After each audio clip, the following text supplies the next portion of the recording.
चलो बेटा, हम जो टॉपिक पढ़ रहे हैं आज, हमने टॉपिक क्या शुरू किया, आईडीटी, इनडायरेक्ट टैक्स। ये टॉपिक आपका 50 मार्क्स में है और इनडायरेक्ट टैक्स में आपको दो चीज़ें पढ़नी है, कस्टम और जीएसटी। कस्टम और जीएसटी। तो आज शुरू कर रहा हूँ कस्टम, जो 3 से 4 लेक्चर में अपना कस्टम खत्म हो जाएगा। और ये कस्टम हमारे सिलेबस के अकॉर्डिंग से ओनली ओवरव्यू है, हमें ज़्यादा डिटेल में नहीं जाना है। बट हमारी एग्जामिनेशन में ओवरव्यू नहीं पूछता, फुल डिटेल पूछता है, ठीक है। तो हम पढ़ने वाले हैं इसको फुल डिटेल में। वैसे तो सेक्शन इसके बहुत ज़्यादा है, लेकिन हमारे सिलेबस के अकॉर्डिंग हमें बस सेक्शन नंबर 1 से शुरू करना है और 81 पे ख़त्म करना है। सेक्शन 1 से शुरू करना है और 81 पे जाके ख़त्म करना, बस इतने ही सेक्शन हमें किसमें पढ़ने हैं, कस्टम में। और आज तकरीबन हमारे 1 से लेके 51 तक तो ख़त्म हो जाएंगे, ठीक है। बहुत ही छोटे छोटे सेक्शन से बेटा, बहुत सिंपल। चलो, सबसे पहले एक्ट का नाम देखो क्या लिखा हुआ है, कस्टम एक्ट 1962। पहले इस एक्ट के बारे में समझो, ये एक्ट है क्या बेटा। इस एक्ट को अगर मैं बोलूँ तो इसको हम बोलते हैं कस्टम ड्यूटी। क्या बोलते हैं, कस्टम ड्यूटी। कस्टम ड्यूटी का मतलब होता है import and export duty. Import और एक्सपोर्ट ड्यूटी। इंपोर्ट और एक्सपोर्ट ड्यूटी को हम क्या बोलते हैं, कस्टम ड्यूटी। यानी अगर इंडिया में इंपोर्ट होगा तो क्या लगेगा, कस्टम ड्यूटी। और अगर इंडिया से एक्सपोर्ट होगा तो क्या लगेगा, कस्टम ड्यूटी। तो अगर मैं ऐसा बोलूं कस्टम ड्यूटी, तो समझ जाना अमित सर इंपोर्ट और एक्सपोर्ट दोनों में से किसी की भी बात कर सकते हैं। लेकिन अगर मैं बोलूं सिर्फ इंपोर्ट ड्यूटी, तो सिर्फ किसकी बात कर रहे हैं, इंपोर्ट की। सिर्फ एक्सपोर्ट ड्यूटी तो किसकी बात कर रहे हैं, सिर्फ एक्सपोर्ट की। लेकिन अगर मैं बोलूं कस्टम ड्यूटी, तो दोनों में से कोई भी हो सकता है। पहले इतना डिफरेंस समझ में आया। कस्टम ड्यूटी का मतलब क्या है, इंपोर्ट और एक्सपोर्ट की ड्यूटी। इंपोर्ट और एक्सपोर्ट की ड्यूटी, ठीक है। लेकिन अगर मैं बोलूं सिर्फ इंपोर्ट ड्यूटी तो इंपोर्ट ड्यूटी, सिर्फ एक्सपोर्ट ड्यूटी तो एक्सपोर्ट ड्यूटी। समझ में आया, इतनी बातें क्लियर हो गई। तो इंपोर्ट मींस ओनली इंपोर्ट की duty, export means only export की ड्यूटी। लेकिन अगर मैं बोलूं कस्टम ड्यूटी, तो इसमें इंपोर्ट और एक्सपोर्ट दोनों आएगा, ठीक है। चलो, अब देखो, जब भी हम कोई लॉ पढ़ते हैं तो सबसे पहले हम क्या ढूंढते हैं कि सर क्या इस चीज को लॉ बनाने की पावर गवर्नमेंट के पास है या नहीं है। तो देखो, कस्टम के ऊपर जो लॉ बनाता है वो कौन बनाता है बेटा, सेंट्रल गवर्नमेंट। कौन बनाता है, कस्टम के ऊपर लॉ कौन बनाएगा, सेंट्रल गवर्नमेंट। सेंट्रल गवर्नमेंट को ये पावर कॉन्स्टिट्यूशन ऑफ इंडिया से मिली है। किससे मिली है, कॉन्स्टिट्यूशन ऑफ इंडिया से मिली है। कॉन्स्टिट्यूशन ऑफ इंडिया में यूनियन लिस्ट है बेटा, यूनियन लिस्ट। यूनियन लिस्ट का मतलब क्या है, वो लिस्ट जिसके ऊपर लॉ बनाने की पावर किसकी है, सेंट्रल गवर्नमेंट की। तो कॉन्स्टिट्यूशन ऑफ इंडिया के यूनियन लिस्ट के एंट्री नंबर 83 से कस्टम की ड्यूटी लगाने की पावर मिली है किसको, सेंट्रल गवर्नमेंट को। गेट लॉक करो, समझ में आया। तो आपसे किसी ने पूछा कि सर कस्टम ड्यूटी के ऊपर लॉ कौन बनाएगा, तो क्या बोलोगे, सेंट्रल गवर्नमेंट। कस्टम ड्यूटी के ऊपर लॉ कौन बनाएगा, सेंट्रल गवर्नमेंट। सेंट्रल गवर्नमेंट को ये पावर कहां से मिली, कॉन्स्टिट्यूशन ऑफ इंडिया से। सेंट्रल गवर्नमेंट को ये पावर कहां से मिली, कॉन्स्टिट्यूशन ऑफ इंडिया से। कॉन्स्टिट्यूशन ऑफ इंडिया के कौन से लिस्ट से, यूनियन लिस्ट से। यूनियन लिस्ट के कौन से एंट्री नंबर से, एंट्री नंबर 83 से। यूनियन लिस्ट के एंट्री नंबर 83 से। परनीत वहां जाके बैठो, पक्का। आजा बेटा, देखो मैंने आप सबको पीडीएफ शेयर किया है, आ जाओ उस पीडीएफ पे। देखो सबसे पहला पॉइंट क्या लिखा हुआ है, सेक्शन नंबर 1। सबसे पहला हम क्या पढ़ रहे हैं बेटा, सेक्शन नंबर 1।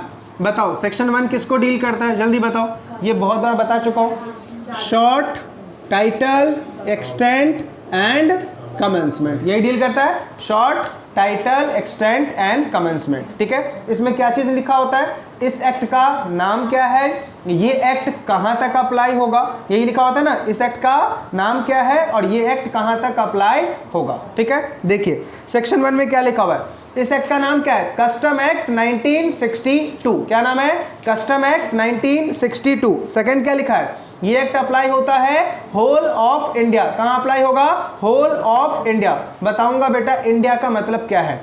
आपसे किसी ने पूछा कि कस्टम में इंडिया का मतलब क्या है, तो सीधा बोलना सर सेक्शन नंबर 12 में डिफाइन है कस्टम में इंडिया का मतलब क्या है। तो जब मैं सेक्शन 12 पे आऊंगा तो बताऊंगा what is the meaning of India for custom. इतनी बातें समझ में आ गई? तो पहला बताओ, इस एक्ट का नाम क्या है? Custom act 1962। ये एक्ट कहां तक अप्लाई होता है? Whole of India. ठीक है, आज एक प्रॉमिस करोगे कि सर हम आईडीटी तो क्लास में ही रट के जाएंगे, और इसी वजह से मैंने आईडीटी के आपके हैंड नोट्स दिए हैं जो आपको पूरा सिंपल लैंग्वेज जैसे आप लिखते हो ना वैसे ही मैंने लिखा है, एकदम छोटे छोटे पॉइंट्स में, आपको क्लास में ही याद हो जाएगा ये पूरा। थर्ड पॉइंट देखो क्या लिखा हुआ है, central government has power to make the law. Central government के पास पावर है कि वो कस्टम के ऊपर क्या बना सकता है? लॉ बना सकता है। अब आप पूछोगे अमित सर सेंट्रल गवर्नमेंट को ये पावर कहां से मिली?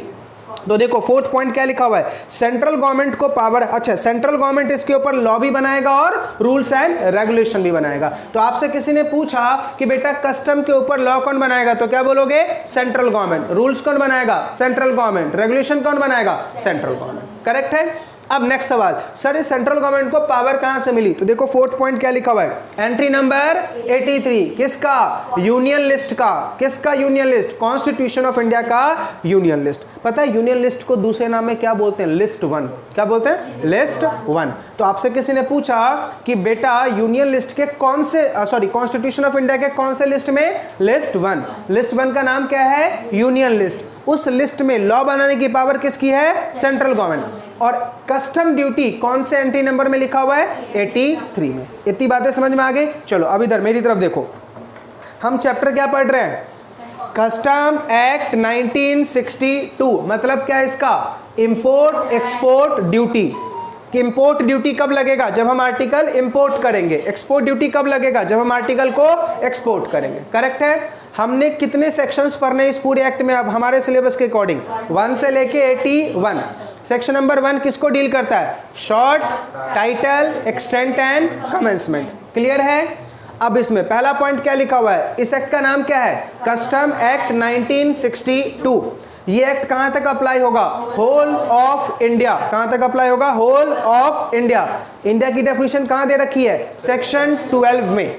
ठीक है। दूसरा, सेंट्रल गवर्नमेंट के पास पावर है लॉ बनाने की, पावर है रूल्स बनाने की, और पावर है रेगुलेशन बनाने की। ठीक है, पहले समझते हैं लॉ बनाने की पावर कहां से मिली? कॉन्स्टिट्यूशन ऑफ इंडिया के यूनियन लिस्ट के एंट्री नंबर 83 से। ठीक है। अच्छा, रूल्स बनाने की पावर कहां से मिली और रेगुलेशन बनाने की पावर कहां से मिली? देखिए आपके नोट्स में लिखा हुआ है, रूल्स बनाने की पावर 1 सेक्शन नंबर 156 से मिली, और रेगुलेशन बनाने की पावर सेक्शन नंबर 157 से मिला। रूल्स बनाने की पावर 156 से और रेगुलेशन बनाने की पावर 157 से। और कस्टम ड्यूटी कब लगेगा? On every import and export. अगर मैं बोलूं कस्टम ड्यूटी तो मतलब दोनों है, इंपोर्ट और एक्सपोर्ट। लेकिन बोलो इंपोर्ट तो ओनली इंपोर्ट, एक्सपोर्ट तो ओनली एक्सपोर्ट। क्लियर है? बताओ सेक्शन 1 रट्टा हुआ। चलिए दोबारा रिकैप करते हैं। सेक्शन नंबर 1 किसको डील करता है? बोलो साथ साथ। Short, title, extend, commencement. ठीक है। बताओ कस्टम के ऊपर लॉ कौन बनाएगा? Central government. रूल्स कौन बनाएगा? Central government. रेगुलेशन कौन बनाएगा? Central government. लॉ बनाने की पावर कौन से एंट्री नंबर में? 83। कौन से लिस्ट का? यूनियन लिस्ट का। लिस्ट, इस लिस्ट को क्या नाम दिया गया है? लिस्ट 1। रूल्स बनाने की पावर 156 में, रेगुलेशन बनाने की पावर 157 में। कस्टम ड्यूटी कब लगेगा? जब इंपोर्ट या एक्सपोर्ट होगा। ठीक है। कहां से? इंडिया में या इंडिया से। कस्टम ड्यूटी बोलूं तो दोनों, और सिर्फ इंपोर्ट बोलूं तो ओनली इंपोर्ट, एक्सपोर्ट बोलूं तो ओनली एक्सपोर्ट। याद हो गया? खत्म। सेक्शन नंबर 1 खत्म। क्लियर। अब आते हैं बेटा सेक्शन नंबर 2, डेफिनेशन का सेक्शन है बेटा। इसमें कस्टम में जितने भी इंपॉर्टेंट वर्ड यूज किए गए उसका डेफिनेशन कहां लिखा हुआ है? सेक्शन 2 में। ठीक है। इसलिए हम डेफिनेशन के सेक्शन को अलग से नहीं पढ़ रहे, जैसे जैसे टॉपिक आएगा हर एक चीज का डेफिनेशन मैं उस टॉपिक में बताता जाऊंगा। ठीक है। बट आपको याद क्या रखना है? सेक्शन 2 किसका है? डेफिनेशन का। सेक्शन 2 किसका है? डेफिनेशन का। तो हमें सेक्शन याद रखना बहुत जरूरी है। ठीक है। बताओ सेक्शन 1 किसका है? Short, title, extent and commencement. Section number 2 definition. Clear है? अभी आ रहे बेटा most important section number 3। Section number 3 में लिखा हुआ है officers under the custom. Section number 3 में क्या लिखा हुआ है? Officers under the custom act. यानी जो हम कस्टम एक्ट पढ़ रहे हैं इसमें कौन कौन से ऑफिसर हैं। ठीक है, एक एक लाइन हमें याद रखना है। चलो देखो आपके नोट्स में, सबसे पहले कॉन्स्टिट्यूशन ऑफ इंडिया के बियॉन्ड तो हम कुछ नहीं कर सकते, तो COI जो मैंने लिखा उसका मतलब क्या है, कॉन्स्टिट्यूशन ऑफ इंडिया। उसके नीचे सेंट्रल गवर्नमेंट, उसके नीचे मिनिस्ट्री ऑफ फाइनेंस, उसके नीचे डिपार्टमेंट ऑफ रेवेन्यू, उसके नीचे central board of indirect tax and custom. क्या बोला, central board of indirect tax and custom. दोबारा बोलो, central board of indirect tax and custom. चलो पहले यहां तक बताओ, सबसे टॉप पे कॉन्स्टिट्यूशन ऑफ इंडिया, उसके नीचे सेंट्रल गवर्नमेंट, उसके नीचे मिनिस्ट्री ऑफ फाइनेंस, उसके नीचे डिपार्टमेंट ऑफ रेवेन्यू और उसके नीचे central board of indirect tax and custom. Clear है। उसके नीचे principal chief commissioner of custom. ठीक है, क्या बोला मैंने, principal chief commissioner of custom. फिर उसके नीचे प्रिंसिपल कमिश्नर ऑफ कस्टम। अच्छा, आप इसको अलग भी बोल सकते हो, चीफ कमिश्नर ऑफ कस्टम और कमिश्नर ऑफ कस्टम। बस एक वर्ड नया क्या ऐड कर दिया उन्होंने, प्रिंसिपल, थोड़ी वैल्यू उनकी बढ़ा दी। तो principal chief commissioner of custom और प्रिंसिपल कमिश्नर ऑफ कस्टम। उसके नीचे ज्वाइंट कमिश्नर और एडिशनल कमिश्नर ऑफ कस्टम। क्या बोला, ज्वाइंट कमिश्नर और एडिशनल कमिश्नर ऑफ कस्टम। उसके नीचे असिस्टेंट और डेप्यूटी कमिश्नर ऑफ कस्टम। क्या, असिस्टेंट और डेप्यूटी कमिश्नर ऑफ कस्टम। ठीक है, फिर उसके नीचे देखो क्या लिखा हुआ है, custom appraisal, custom appraisal, CA, custom appraiser. और फिर प्रिवेंटिव ऑफिसर या proper officer of custom, preventive officer या प्रॉपर ऑफिसर ऑफ कस्टम। चलो अब दोबारा से रिपीट करो, सबसे टॉप पे कॉन्स्टिट्यूशन ऑफ इंडिया, उसके नीचे सेंट्रल गवर्नमेंट, उसके नीचे मिनिस्ट्री ऑफ फाइनेंस, उसके नीचे डिपार्टमेंट ऑफ रेवेन्यू, उसके नीचे central board of indirect tax and custom, उसके नीचे principal chief commissioner of custom, उसके नीचे प्रिंसिपल कमिश्नर ऑफ कस्टम, उसके नीचे ज्वाइंट कमिश्नर और एडिशनल कमिश्नर ऑफ कस्टम, उसके नीचे असिस्टेंट कमिश्नर और डेप्यूटी कमिश्नर ऑफ कस्टम, उसके नीचे कस्टम अप्रेजर और फिर उसके नीचे प्रिवेंटिव ऑफिसर या proper officer of custom. Clear है, पक्का। अब बात सुनना, जो हमने बोला ना मिनिस्ट्री ऑफ फाइनेंस, वो सेंट्रल गवर्नमेंट है। क्या है वो, सेंट्रल गवर्नमेंट है। मिनिस्ट्री ऑफ फाइनेंस कौन है बेटा, सेंट्रल गवर्नमेंट है। तो आपको अब समझ में आया हमने क्या बोला था, सेंट्रल गवर्नमेंट लॉ बनाएगा, सेंट्रल गवर्नमेंट रूल्स बनाएगा, सेंट्रल गवर्नमेंट रेगुलेशन बनाएगा। तो आपसे किसी ने पूछा कस्टम के ऊपर लॉ रूल्स रेगुलेशन कौन बनाएगा, तो क्या बोलोगे, मिनिस्ट्री ऑफ फाइनेंस। समझ में आ गया। अच्छा, बना लिया। अब पब्लिक को बताना भी है ना, तो क्या लेके आएगा, नोटिफिकेशन। क्या लेके आएगा, नोटिफिकेशन। तो देखो आपके नोट्स में लिखा हुआ है ना, मिनिस्ट्री ऑफ फाइनेंस क्या लेके आता है, नोटिफिकेशन, जो किसके लिए होता है, department plus public, department plus public, department plus public. Correct है। अब उसके बाद देखिए, मिनिस्ट्री ऑफ फाइनेंस ने नोटिफिकेशन निकाल दिया, लेकिन मान लो नोटिफिकेशन में कुछ चीजें हमें नहीं समझ में आ रही, लॉ में कुछ चीजें हमें नहीं समझ में आ रही, तो उसके रिगार्डिंग क्या चाहिए, क्लैरिफिकेशन। तो वो कौन इशू करेगा, CBIC, यानी central board of indirect tax and custom. ठीक है, CBIC क्या इशू करता है, सर्कुलर और क्लैरिफिकेशन। ये circular and clarification only department के लिए होता है, पब्लिक के लिए नहीं होता। Circular and clarification only for department, not for public, only for department, not for public. याद रहेगा, पक्का। चलो वंस मोर, लास्ट टाइम हम पूरा रिपीट करेंगे। सबसे टॉप पे, एक मिनट, सबसे टॉप पे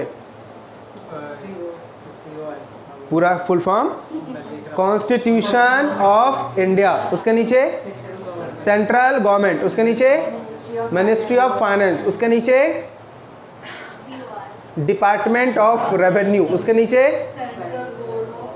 इनडायरेक्ट टैक्स एंड कस्टम, उसके नीचे principal chief commissioner of custom, उसके नीचे कमिश्नर ऑफ कस्टम, उसके नीचे ज्वाइंट कमिश्नर और एडिशनल कमिश्नर ऑफ कस्टम, उसके नीचे assistant and deputy commissioner of custom, उसके नीचे कस्टम अप्रेजर, उसके नीचे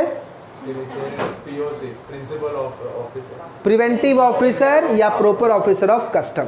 चलो बताओ, एक मिनट। नोटिफिकेशन कौन इशू करता है? Ministry of finance. सर्कुलर कौन इशू करेगा? CBIC। ठीक है, जब मैं इसका प्रिंट आउट दे दूंगा ना तब लिख लेना उसी टाइम। हाँ, सेम डायरेक्ट टैक्स की तरह है, बस पता है चेंज क्या है? वहाँ पे CBDT होता है और यहाँ पे CBIC है। वहाँ पे CBDT होता है और यहाँ पे CBIC है। हाँ, क्लियर है? वहाँ पे CBDT central board of direct tax और यहाँ पे central board of indirect tax and custom. पता है हमने जब पढ़ा था इसका नाम क्या था? CBEC। ई था, आई नहीं था, ई था एक्साइज। अभी क्या है? इनडायरेक्ट टैक्स, क्योंकि एक्साइज तो गया ना तो इसलिए नाम क्या डाल दिया? Indirect tax. बताओ इतनी बातें समझ में आ गई? सेक्शन 1 किसको डील करता है? Section 2 definition, section 3 officer. ठीक है, तो देखो अब जरा बोर्ड पे देखना, सेक्शन 3 में क्या है बेटा? ऑफिसर है। अब देखो आपके नोट्स में सेक्शन नंबर 4 में लिखा हुआ है अपॉइंटमेंट, ये जो ऑफिसर्स हैं इनकी अपॉइंटमेंट कौन करेगा?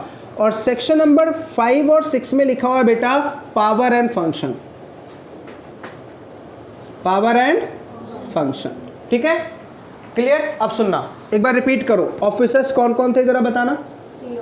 COI central government, ministry of finance, department of revenue, CBIC, फिर प्रिंसिपल चीफ कमिश्नर, फिर प्रिंसिपल कमिश्नर, फिर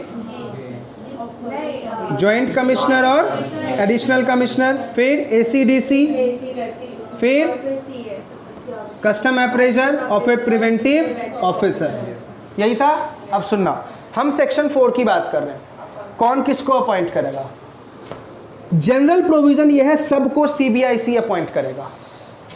कौन अपॉइंट करेगा? CBIC। देखो अपन ने यहां से जो लिखा है ना बेटा, ये सब तो गवर्नमेंटल बॉडी हो गई। ऑफिसर्स यहां से हैं, ऑफिसर्स यहां से हैं, तो इन सबको कौन अपॉइंट करेगा? CBIC। पता है CBIC को क्या बोलते हैं? बोर्ड। क्या बोलते हैं? बोर्ड। तो आपसे किसी ने पूछा कि बताओ ऑफिसर्स को कौन अपॉइंट करेगा, तो क्या बोलोगे? बोर्ड। कौन सी सेक्शन में पावर है? सेक्शन 4 में। ठीक है, तो सेक्शन 4 में CBIC को पावर है कि तुम सब लोगों को अपॉइंट कर लो। लेकिन पता है CBIC ने क्या बोला? CBIC क्या बोलता है? Principal chief commissioner, principal commissioner, joint commissioner, additional commissioner, ACDC, इन चारों को क्या बोल दिया कि भाई सुन, जनरली तो मैं तुम सबको अपॉइंट करूंगा, लेकिन CBIC ने इन चारों को पावर डेलीगेट की, बोला तुम लोग मिलके इन दोनों को अपॉइंट कर सकते हो। किसको? कस्टम अप्रेजल को और प्रिवेंटिव ऑफिसर को। दोबारा बोल रहा हूं, नॉर्मल प्रोविजन क्या है? CBIC किसको अपॉइंट करेगा? Principal chief commissioner, principal commissioner, joint commissioner, additional commissioner, assistant commissioner, deputy commissioner, custom appraiser और प्रिवेंटिव ऑफिसर, सबको कौन अपॉइंट करेगा? CBIC। लेकिन CBIC ने पावर डेलीगेट कर दी, किसको? प्रिंसिपल चीफ कमिश्नर को, प्रिंसिपल कमिश्नर को, एडिशनल कमिश्नर को, ज्वाइंट कमिश्नर को, असिस्टेंट कमिश्नर, डिप्टी कमिश्नर को, कि तुम लोग मिलके किसको अपॉइंट कर लेना? कस्टम अप्रेजल को और प्रिवेंटिव ऑफिसर को। यानी सिंपल करेक्ट बोलूं तो लास्ट के 2 अथॉरिटी को ये लोग मिलकर अपॉइंट कर सकते हैं। जनरली अपॉइंट करने की पावर किसके पास है? CBIC।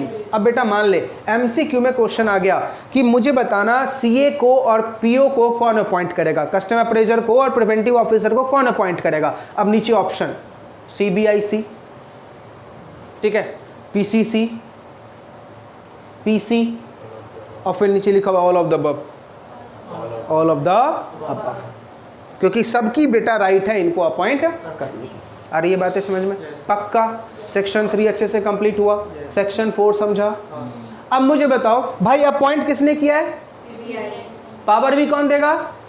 फंक्शन भी कौन डिसाइड करेगा? खत्म सेक्शन 5 और 6।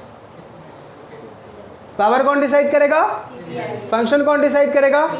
समझ में आ रहा है ना? फॉर एग्जाम्पल मान लो आप लोग CS बन गए, ठीक है, फिर मैंने कंपनी खोली, आप सबको कंपनी सेक्रेटरी रखा, किसने अपॉइंट किया?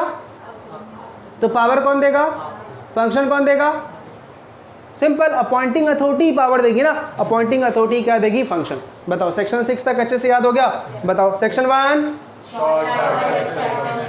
Section 2, section 3, section 4, by whom?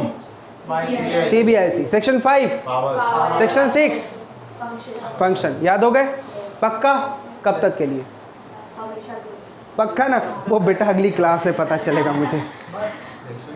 और याद रखना, इसमें इतना बुलवाऊंगा बेटा, तुम्हें ये सारी बातें याद हो जाएगी।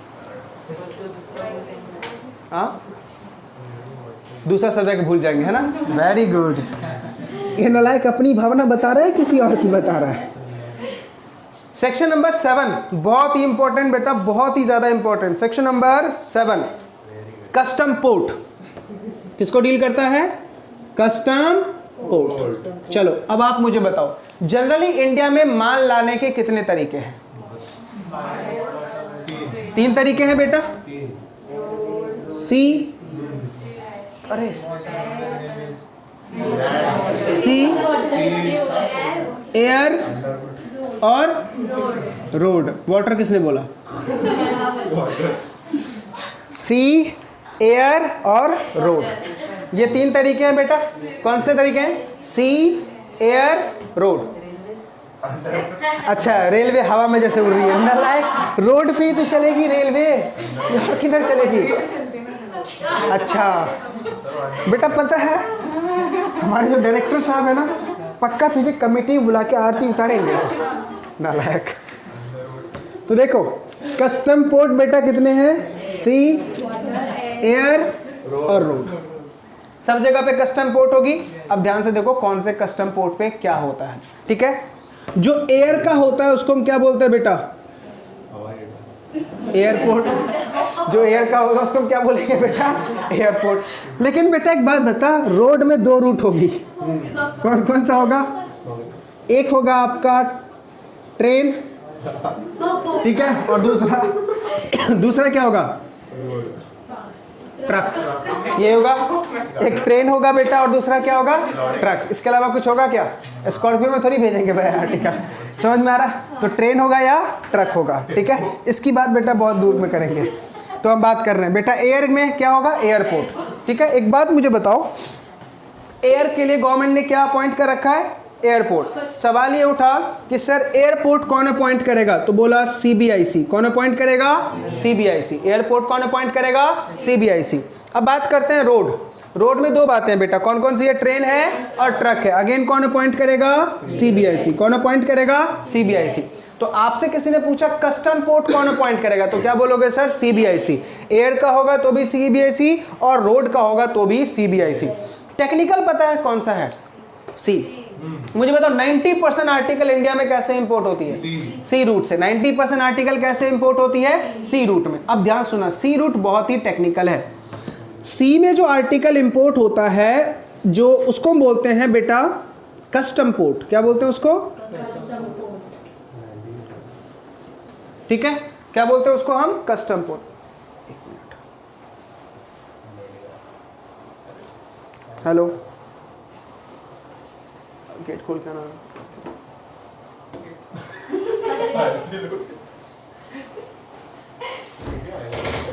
पहले जब आया था नहीं, बहुत शांत सा बच्चा था, प्रणीत। अभी बहुत बदमाश हो गया ये। गेट तो लॉक करो ना। लाइक आतिश पहचानते हो ना? मेरे बैच में था वो एग्जीक्यूटिव।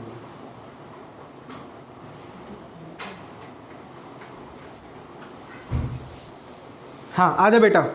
सी में कस्टम पोर्ट। कस्टम पोर्ट में बेटा 2 एरिया होते हैं, ध्यान सुनना। एक होता है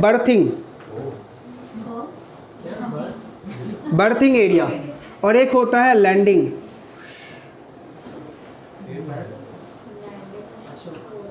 ध्यान सुनना, एक कौन सा एरिया होता है बेटा? बर्थिंग, और एक होता है landing. Now what is the difference between berthing area और लैंडिंग एरिया? आउटसाइड इंडिया से जब भी कोई आर्टिकल आएगी, पहले उस आर्टिकल का माइनर इंस्पेक्शन होगा कि भाई आर्टिकल कहाँ से आई है, कहाँ को जाएगी, ठीक है? इस एरिया पे इंस्पेक्शन होता है। इस एरिया पे क्या होगा? इंस्पेक्शन। तो आर्टिकल कहाँ जाएगी? सबसे पहले बर्थिंग एरिया पे। बर्थिंग एरिया पे जब पूरी तसल्ली हो गई कि ठीक है आर्टिकल ठीक है, फिर वहां से रवाना कहाँ के लिए होगी? Landing area. तो बर्थिंग एरिया एक ऐसा एरिया होता है जहां पे इंस्पेक्शन होगा और लैंडिंग एरिया में लोडिंग अनलोडिंग होती है।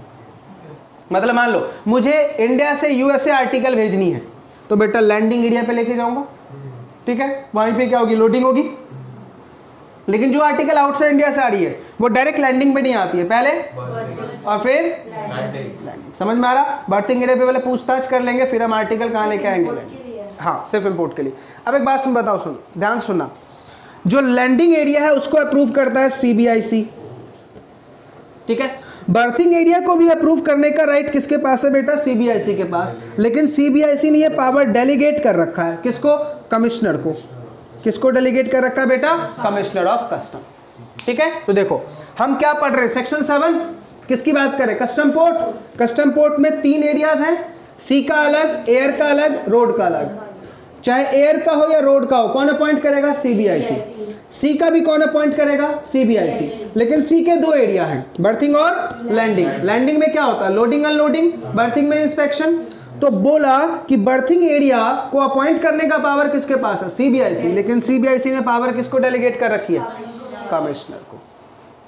इतनी बातें समझ में आ गई। अब ये जो पावर है ना बेटा, ये वाला बर्थिंग एरिया वाला, यही लिखा हुआ है सेक्शन नंबर 8 में। कहाँ लिखा हुआ है, सेक्शन नंबर 8 में। आ रही है बातें समझ में? चलो दोबारा रिपीट करें, अब मेरे साथ साथ बोलो। कस्टम पोर्ट कितने, 3। कौन कौन से, सी, एयर, लैंड। लैंड को भी, लैंड में कितने, 2, ट्रेन और ट्रक। दोनों को अपॉइंट कौन करेगा, CBIC। करेक्ट है, इतनी बातें को क्लियर। एयर में CBIC और सी में 2 एरिया, कौन कौन से, बर्थिंग और लैंडिंग। जनरली कौन अपॉइंट करेगा, CBIC। लेकिन बर्थिंग एरिया CBIC ने पावर किसको डेलीगेट की, कमिश्नर को। कौन से सेक्शन में, याद हो गया। चलो शुरू हो जाओ। सेक्शन 1,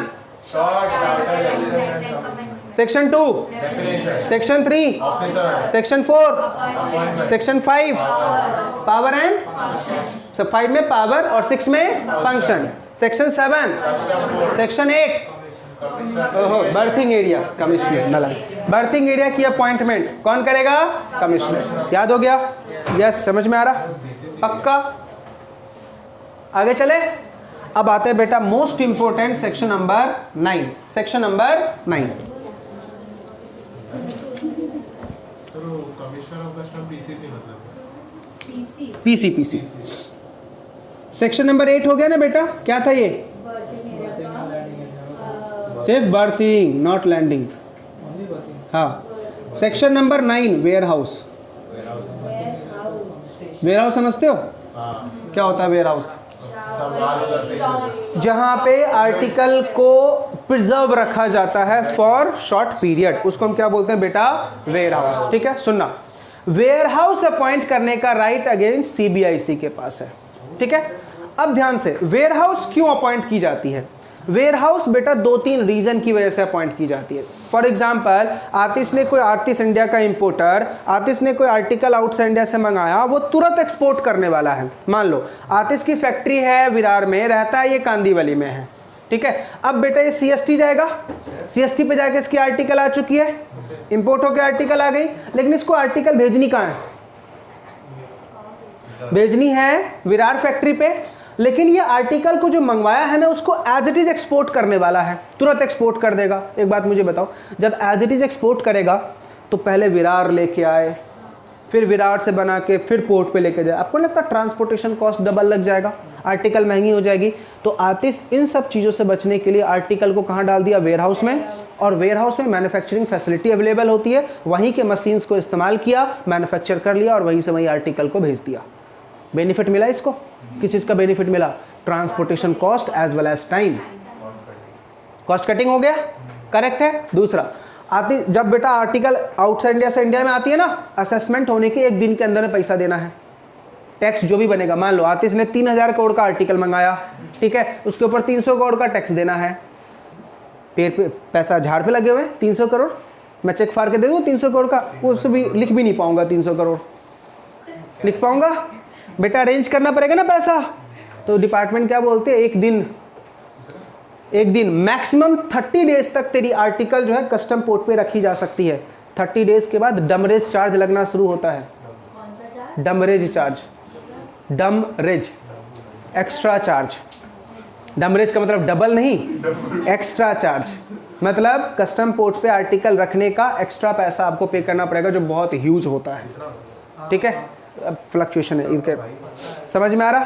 तो लॉ मेकर ने सिंपल क्या बोला भाई कि सर आर्टिकल वेयर हाउस में डालने का रीजन क्या है। पहला तो सर मुझे मैन्युफैक्चरिंग करनी है, आर्टिकल को एज इट इज क्या कर देना है, एक्सपोर्ट कर देना है, तो मैं आर्टिकल को कहाँ डाल दूंगा, वेयर हाउस में। अब बेटा 3 टाइप के वेयर हाउस होते हैं, एक होता है पब्लिक वेयर हाउस जो गवर्नमेंट का होगा, एक होता है प्राइवेट वेयर हाउस जो आम इंसान का होगा, और एक होता है बेटा स्पेशल वेयर हाउस जिसमें प्रॉपर ऑफिसर के परमिशन से स्पेशल आर्टिकल्स को रखी जाती है, जिसपे प्रॉपर ऑफिसर को डाउट ज्यादा है। इसमें ज्यादातर आर्टिकल बेटा स्मगलिंग वाली होती है।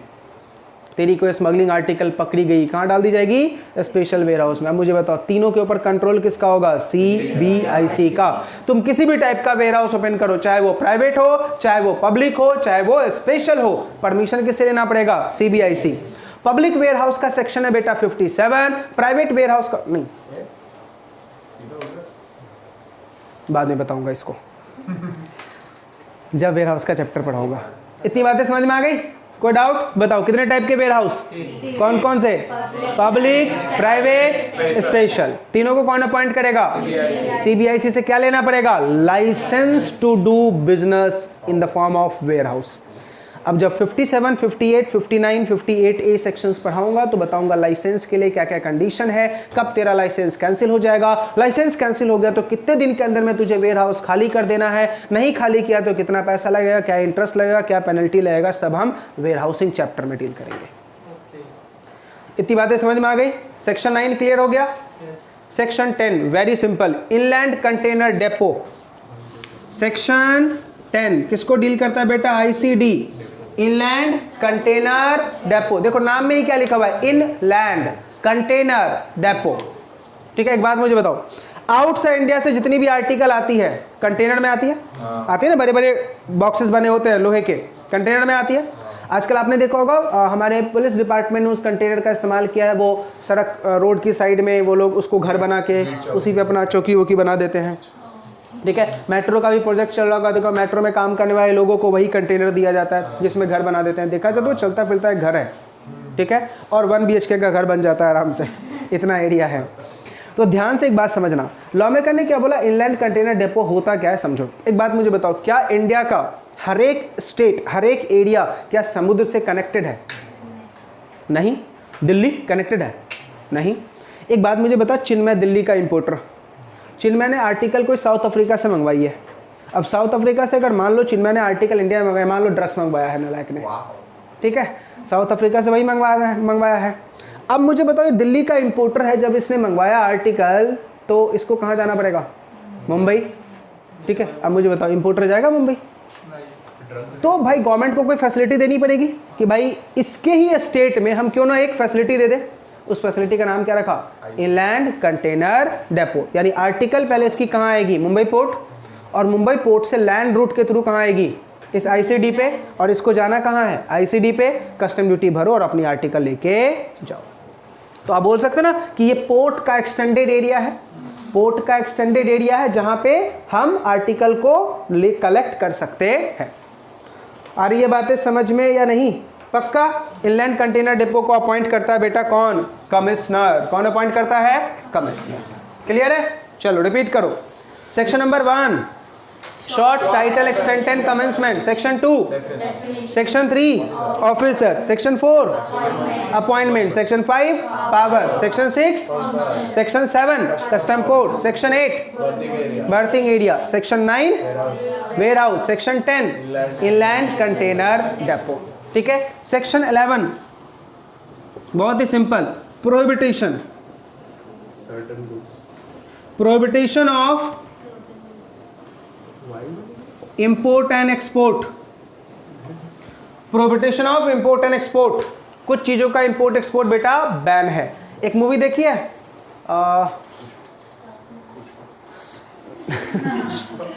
सलमान खान की और गोविंदा की मूवी थी, कौन सी मूवी थी, पार्टनर।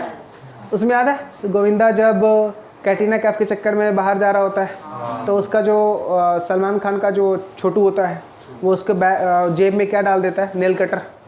जैसे वो अंदर जाता है तो सायरन बजना शुरू हो जाता है। तो बेटा ये सारी चीज़ें इंपोर्ट एक्सपोर्ट करना बैन होती है। जैसे हम डोमेस्टिक एयरप्लेन की बात करें या इंटरनेशनल की बात करें, कि हम सीजर लेके ट्रैवल कर सकते हैं, नाइफ लेके ट्रैवल कर सकते हैं? नहीं, अलाउड ही नहीं है। लेकिन एक बात मुझे बताओ, गर्ल्स के बैग में वो मेकअप किट के साथ वो नेल का पूरा किट है, नेल का किट आता है ना, अलाउड है बेटा, लेकिन उसमें से सीजर निकाल देंगे वो। सीजर में तो चलता है ना, किसमें? बड़े बैग में, हैंड बैग में नहीं चलता। बड़े बैग में कुछ भी डाल दो, लगेज वाले में, लेकिन हैंड बैग में नहीं चलेगा। ठीक है, ये मैंने पर्सनल एक्सपीरियंस किया था। जब अभी मैं कुछ दिन पहले विलेज गया था, तो मेरे साथ मेरे पापा के फ्रेंड की डॉटर गई थी, तो उसको मैंने मना किया था, बेटा मत डाल इसको। ना मैं तो जाऊँगी। एयरपोर्ट पे जाके रोना शुरू जब उसने छीन लिया। मैंने पहले ही बोला था ना कि मत डाल इसको। ठीक है, नहीं दिया वापस। ठीक है, क्लियर है बेटा? Section number 11। जैसे वाइल्ड एनिमल्स का बेटा बताओ, इंपोर्ट एक्सपोर्ट अलाउड होगा ना? ठीक है, हॉर्सेस का अलाउड है।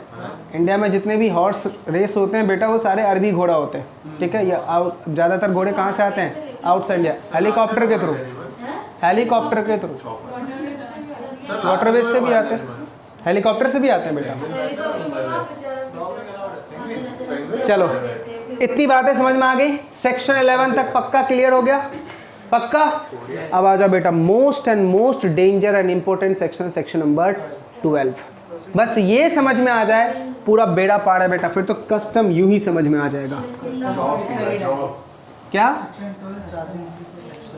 सेक्शन 12 बेटा, अब आधे घंटे तक बोर्ड की तरफ देखना। सेक्शन 12 किसको डील करता है?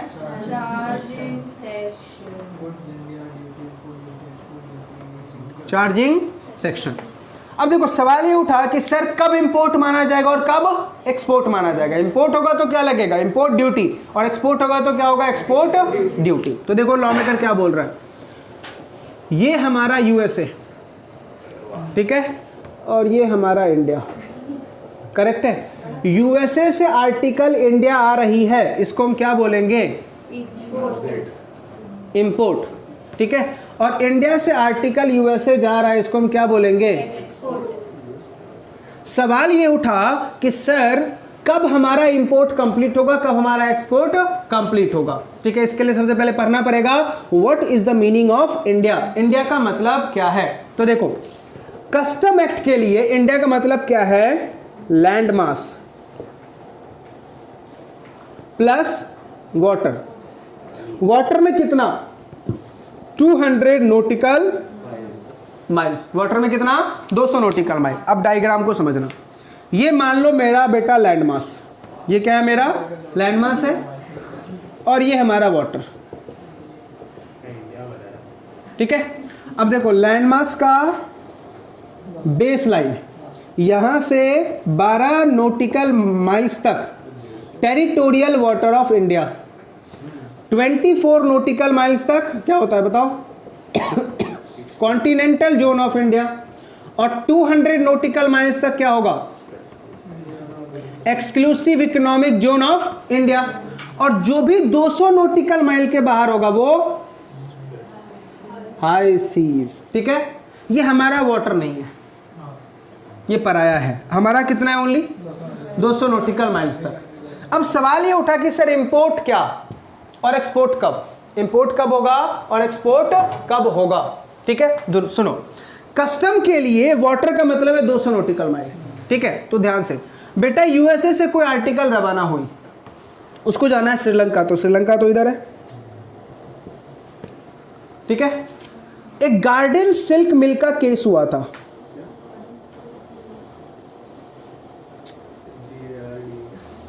गार्डन सिल्क मिल, सुप्रीम कोर्ट का जजमेंट।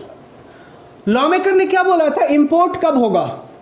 तो क्या बोला कि अगर कोई आर्टिकल आउटसाइड इंडिया से आती है और हमारे इंडियन वाटर को टच कर ले तो वो इंपोर्ट है। इंडियन वाटर को टच कर ले तो वो क्या है बेटा? इंपोर्ट है। एक बात मुझे बता, चिन्मय मान लो श्रीलंका का बंदा, वो श्रीलंका में आर्टिकल इंपोर्ट कर रहा है यूएसए से। श्रीलंका में आर्टिकल इंपोर्ट कर रहा है कहां से बेटा? यूएसए से। बताओ, क्या उसकी शिप इंडियन वाटर को क्रॉस करके जाएगी?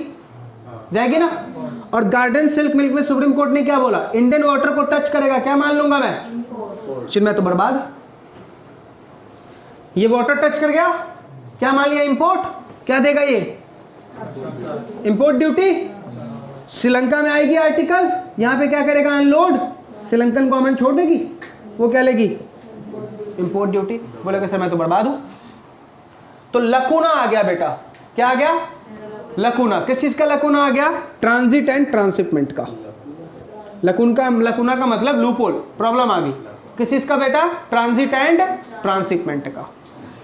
ठीक है, तो इस ट्रांजिट एंड ट्रांसशिपमेंट को प्रॉब्लम को सॉल्व किया सुप्रीम कोर्ट ने। ठीक है, क्या किया बेटा, सॉल्व किया सुप्रीम कोर्ट ने, और सुप्रीम कोर्ट ने फिर एक नया जजमेंट दिया। सुप्रीम कोर्ट ने क्या दिया बेटा, एक नया जजमेंट दिया। ठीक है, ध्यान से सुनना।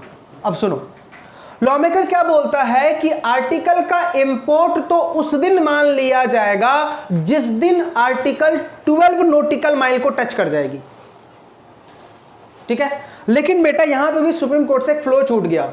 बेटा पहले इंडिया का मतलब था ओनली 12 नॉटिकल माइल कस्टम के लिए, अभी कितना है? तो मुझे बताओ यहां पे प्रॉब्लम क्या हो गई, क्या बोलना चाहिए था 200 नॉटिकल माइल। इंडियन वाटर को टच किया, वो क्या है इंपोर्ट है, लेकिन इंपोर्ट ड्यूटी नहीं लेंगे। इंपोर्ट ड्यूटी कब लेंगे, जब आर्टिकल का तुम अनलोडिंग करके बिल ऑफ एंट्री फाइल करेगा। समझा? तो देखो अब इंपोर्ट कब माना जाएगा। लॉ मेकर क्या बोल रहा है आज के दिन कि बेटा इंपोर्ट तब माना जाएगा, देख जिस दिन तेरी इंडियन वाटर को टच किया वो इंपोर्ट है, लेकिन इंपोर्ट ड्यूटी नहीं पे करना। इंपोर्ट ड्यूटी कब पे करना है, तो बेटा इंपोर्ट ड्यूटी तब लगेगा जब तुमने बिल ऑफ एंट्री फाइल किया है। कौन सा वाला, फॉर होम कंजम्पशन। कौन सा वाला, home consumption, bill of entry for home consumption, तो ही क्या माना जाएगा इंपोर्ट। अब बोलोगे अमित सर पहले ये बताओ बिल ऑफ एंट्री होता क्या है। बेटा चिन्मय की आर्टिकल आई, चिन्मय कस्टम पोर्ट पे जाएगा और क्या बोलेगा, मान लो चिन्मय की आर्टिकल आई, चिन्मय कस्टम पोर्ट पे गया, अनिकेत अपना प्रॉपर ऑफिसर। ठीक है, चिन्मय जाके अनिकेत को बोल रहा है सर दे दो। भाई क्या दे दो, गुड्स। बोला सर मेरा गुड्स दे दो। ये क्या बोलेगा, हु आर यू, कौन हो तुम, कौन सी गुड्स, इतने सारे कंटेनर पड़े हुए भाई। ठीक है, तो ये अपना एक रिटन डॉक्यूमेंट देगा, उस डॉक्यूमेंट को क्या बोलते हैं, बिल ऑफ एंट्री। समझा? अब बताओ कौन फाइल कर रहा है, ये इंपोर्टर। ये समझ में आ गया? तो आपसे मान लो एमसीक्यू में क्वेश्चन पूछ दिया भैया बिल ऑफ एंट्री कौन फाइल कर रहा है, तो क्या बोलोगे। अब बताओ, ये कॉमन सेंस की बात है ना। अब ऐसा बुक में ढूंढोगे तो मिलेगा, बिल ऑफ एंट्री कौन फाइल करेगा, इंपोर्टर। अब एग्जाम में अगर क्वेश्चन आ गया who file the bill of entry, नीचे ऑप्शन 4, अब ये मैं बोला अमित सर ने बताया ही नहीं, कौन, इंपोर्टर फाइल करेगा। किसको फाइल करेगा, प्रॉपर ऑफिसर को। किसको फाइल करेगा, प्रॉपर ऑफिसर को। अब सुना बेटा, बिल ऑफ एंट्री 3 टाइप की होती है। एक होती है bill of entry for home consumption, एक होता है bill of entry for warehouse, एक होता है bill of entry for warehouse to home consumption. क्या बोला मैंने, पहला bill of entry for home consumption, दूसरा bill of entry for warehouse, तीसरा bill of entry for warehouse to home consumption, warehouse to home consumption. आ रही है बातें समझ में, पक्का यहां तक कोई डाउट। अब सवाल उठा कि सर लॉ मेकर क्या बोल रहा है, इंपोर्ट कब माना जाएगा, इंपोर्ट ड्यूटी कब लगेगा, जब तूने बिल ऑफ एंट्री कौन सा वाला फाइल किया है, होम कंजम्पशन वाला। तो देखो हमने 3 कलर की बिल ऑफ एंट्री फाइल की, होम कंजम्पशन, वेयर हाउस और होम कंजम्पशन। मतलब होम कंजम्पशन और होम कंजम्पशन इंपोर्ट है, लेकिन वेयर हाउस इंपोर्ट नहीं है, क्योंकि आर्टिकल कहां पड़ी हुई है, वेयर हाउस में ना। क्या मैं घर लेके आया, काहे का इंपोर्ट। समझ में आ गया? अब सुनना, ये जो बिल ऑफ एंट्री है ना बेटा, ये व्हाइट कलर की होती है। Bill of entry for home consumption कौन से कलर की होती है, white. Bill of entry for warehouse कौन से कलर की होती है, येलो। और bill of entry for warehouse to home consumption कौन से कलर की होती है, ग्रीन। कौन कौन से कलर बोले मैंने, white, yellow, green. White for घर, येलो फॉर वेयर हाउस, और वेयर हाउस टू घर फॉर ग्रीन। अब पता बेटा ये जो कलर है किस वजह से रखे गए हैं, ये कलर दर्शाता है कि कस्टम ऑफिसर का मूड कैसा है, कस्टम ऑफिसर का मूड कैसा। एक बात मुझे बताओ बेटा, जब हमारे पास पैसे आ रहे होते हैं भूख लगती है, प्यास लगती है ना, पैसे की सुगंध ही बेटा इतनी अच्छी होती है जो सब कुछ भूल जाते हैं हम। ऐसे बेटा एक बात मुझे बता, bill of entry for home consumption, इसका मतलब इंपोर्टर टैक्स देगा, आएगा, पैसे आएंगे, चेहरा वैसे ही बेटा खिला खिला रहता है उनका सफेद। एक बात बता, जब आर्टिकल वेयर हाउस में जाएगी तो पैसे मिलेंगे? क्या बोलेगा भाई इंपोर्ट ही नहीं है, गुस्से से लाल पीला नालायक। लेकिन जब वेयर हाउस से घर जाएगा फिर क्या आ जाएगा? पैसा आ जाएगा। क्या हो जाएगा? हरा भरा चेहरा फिर से हो गया, हरियाली आ गई। और यही लॉजिक है बेटा, ये मैं नहीं बोल रहा, मेरे मामा जी कस्टम ऑफिसर है, मैंने उनसे एक दिन ऐसे ही पूछ दिया, मामा जी बताओ ये क्यों ग्रीन, ये कौन सा मुहूर्त निकाला था आपने जो वाइट ग्रीन? बोलो मैंने नहीं निकाला था, ये कलर हमारे एक्सप्रेशन को शो करता है। कस्टम ऑफिसर है वो, हमारे एक्सप्रेशन को शो करता है कि हमारा मूड कैसा है। अगर तुम पैसे की बात कर रहे होगे ना बेटा, सब सेटलमेंट करते हैं वो, बस क्या लेके आ जाओ? गांधी जी। देख लो गांधी जी की वैल्यू कितनी है, बहुत वैल्यू है बेटा उनकी, बहुत ज़्यादा वैल्यू है। वो बातें समझ में आ रही है नहीं आ रही? ये बातें क्लियर हुई या नहीं? तो मैंने क्या बोला, इंपोर्ट कब होगा? जब तूने bill of entry for home consumption, बार बार बोलो क्या फाइल किया है? Home consumption, home consumption, not warehouse. Import कब होगा? जब हम bill of entry for home consumption file करेंगे। मुझे बताओ, यूएसए से आर्टिकल आई और मैंने अभी तक bill of entry for home consumption file नहीं किया, इंपोर्ट है? लेकिन क्या इंपोर्ट है? इंपोर्ट है, लेकिन इंपोर्ट ड्यूटी लगेगा? नहीं। सर इंपोर्ट कब मान लिया जाएगा? जब आउटसाइड इंडिया से आने वाली शिप जो है इंडियन वाटर को टच कर ली, वो इंपोर्ट है, लेकिन क्या नहीं लगेगा? इंपोर्ट ड्यूटी नहीं लगेगा, इंपोर्ट ड्यूटी नहीं लगेगा। आ रही है बातें समझ में? 200 समझ में आ रहा नहीं आ रहा? पक्का? अब आप पूछोगे Amit sir 1 nautical mile equals to, पहले ये बताओ नॉटिकल माइल का मतलब क्या होता है, ये तो बता दो बेटा, पढ़ा रखा है डीटी में।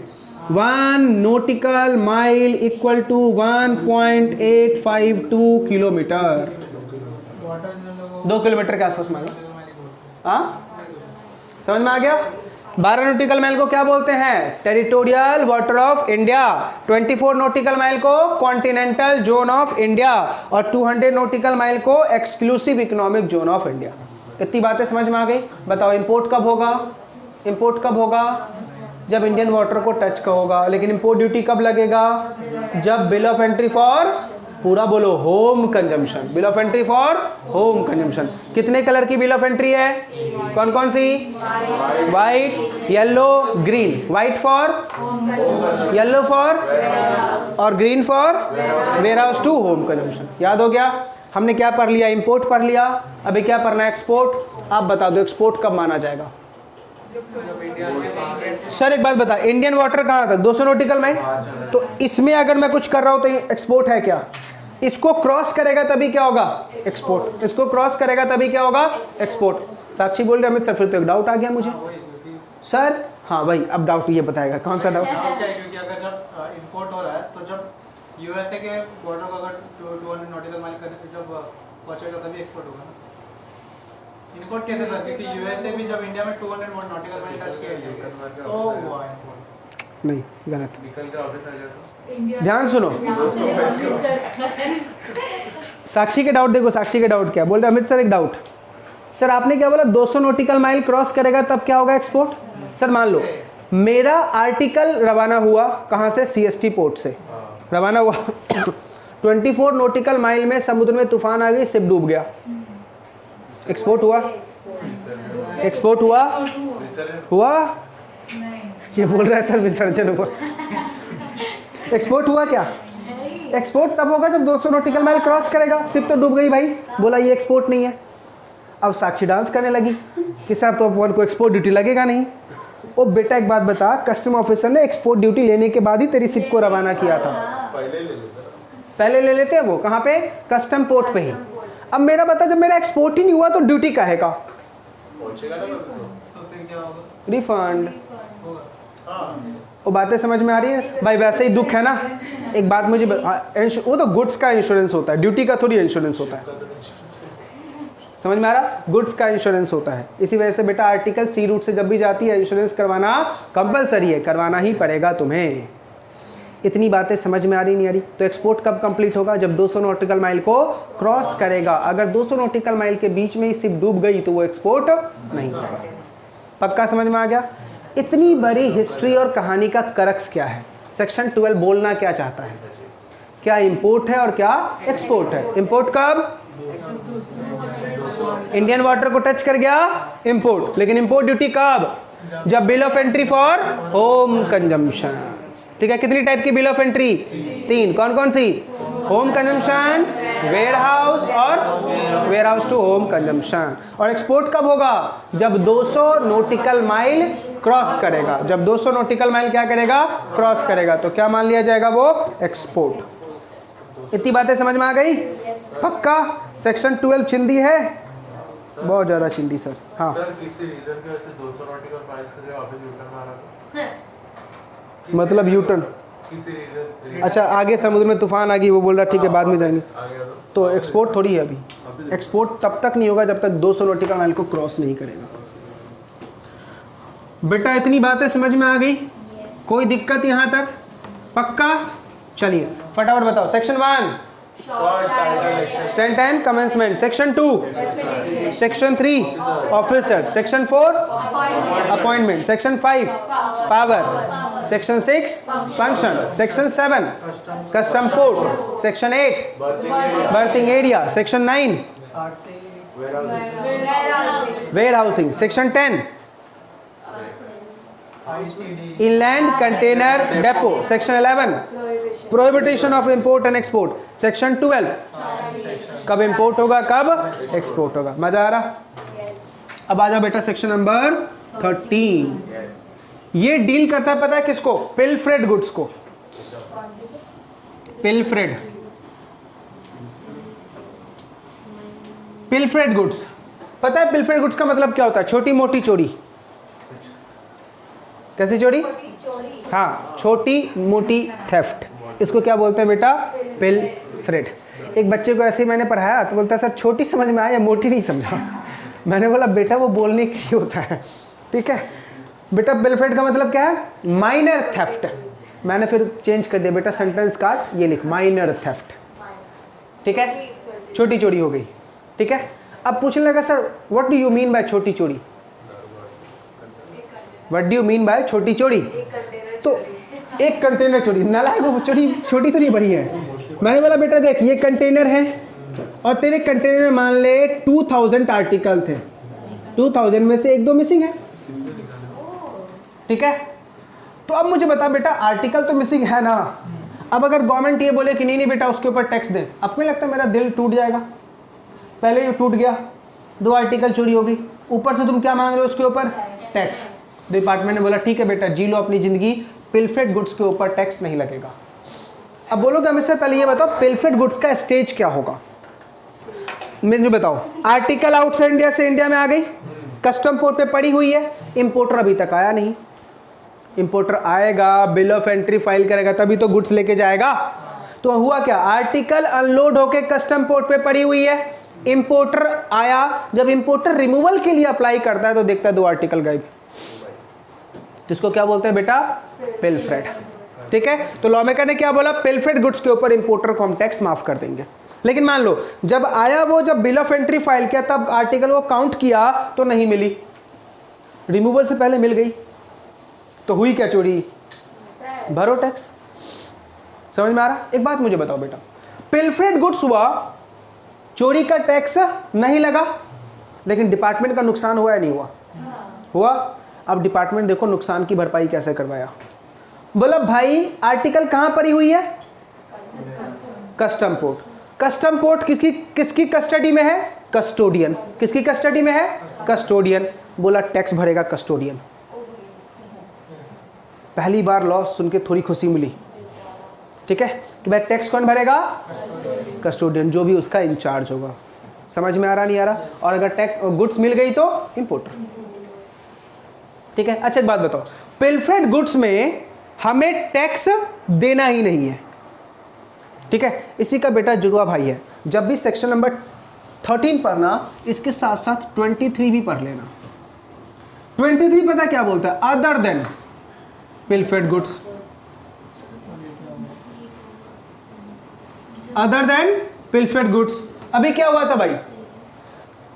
कंटेनर में से 2 आर्टिकल गायब, अभी पूरी कंटेनर ही गायब है। अभी पूरी कंटेनर ही गायब है भाई। बड़ी चोरी होगी ना फिर तो, इसलिए हमने क्या बोला, अदर देन पिलफरेड। अब यहाँ पे बड़ी चोरी हो गई।